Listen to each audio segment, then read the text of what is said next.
Hello everyone and welcome back to another video from Finance and Crypto Guide.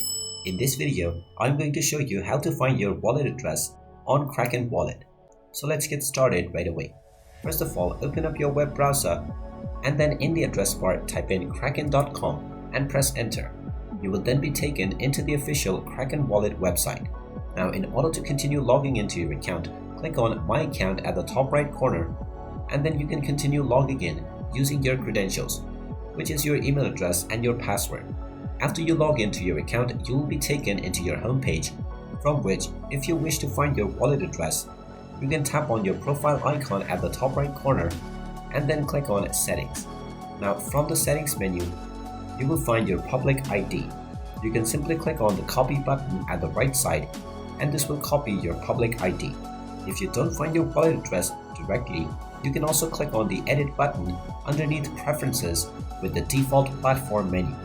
From this, you will be able to select Kraken Pro and then click on the Save button. Now, from the Kraken Pro menu, click on your account icon at the top right corner and click on Account. Now, from this account menu as well, you will be able to find your public ID. Go ahead and click on the Copy button at the right side of your public ID, and you can use this ID to share with your friends or anyone who wants to send you crypto. And there you have it. That is how easy it is to find your wallet address on the Kraken wallet. If you find this video helpful, make sure you hit that like button and subscribe to our channel if you haven't done so already. Also ring that notification bell to never miss another update from us. Thank you for watching and I will see you again in the next video.